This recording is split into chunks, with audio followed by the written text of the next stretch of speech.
Before we get to the very ugly poll for Anthony Albanese, I want to go back to something Greg Sheridan just touched on. I've said quite often that Aboriginal activists have been playing with fire by linking their supposed cause with the Palestinian one. Now, you see the Aboriginal flags now being flown at pro-Palestinian protests. You hear prominent campaigners like the Aboriginal identifying head of Get Up saying, well, yes, the Aboriginal and Palestinian causes are alike. For First Nations people, there is an incredible solidarity that exists here.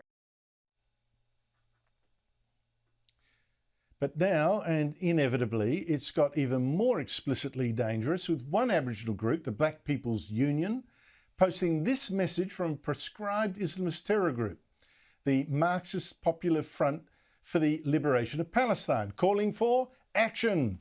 The message calls on supporters of Palestine to intensify their struggle against Israel's allies, singling out especially embassies, like the American one in particular.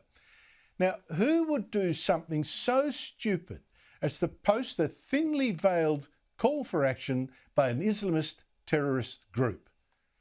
Well, in this case, it's the Black People's Union, which is led by these two people, Kieran Stewart Ashton and Leah House, who is with the ACT Human Rights Commission, if you could believe that. And they preach a radical anti-capitalist agenda and a racially separatist one too, to their crowd.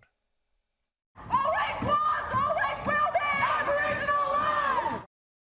That's one thing I've got really against Labor's Voice debate. It gave people like this and other race warriors a platform, including on the ABC.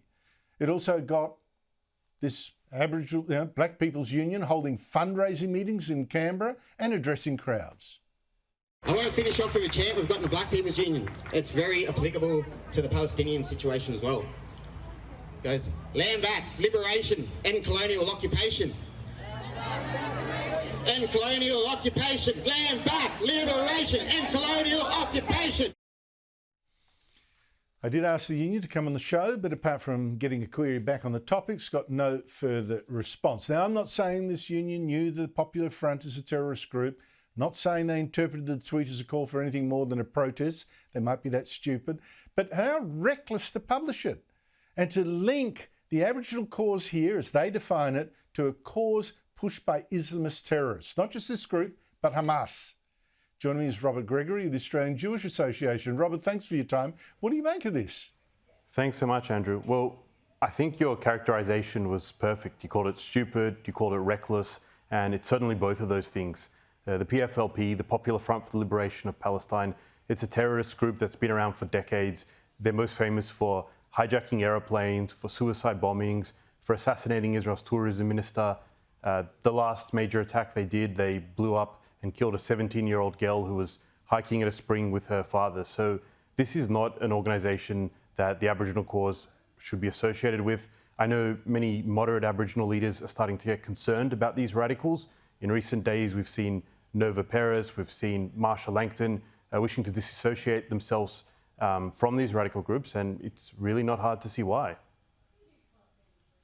Yes, but I've said from the start, Robert, that when you start inciting this racial division and inciting this extreme identity politics that you saw in The Voice, that is going to take you in directions you don't want to know. And we're starting to see that.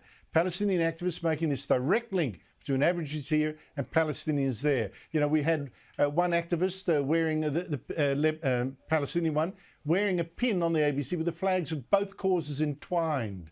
The argument is that the Palestinians are Indigenous people, like Aborigines, fighting a colonial power. Is that how you see it?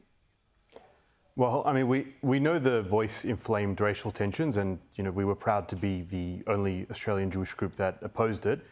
We certainly see these tensions growing, and if you look at any of the pro-Hamas rallies, you'll see two flags. You'll see the Palestinian flag, obviously, but you'll also see the Aboriginal flag. You're not going to see an Australian flag, and this is a big contrast between, if you go to any of the pro-Israel rallies that are taking place in Australia, you will always see plenty of Australian flags alongside the Israeli flag.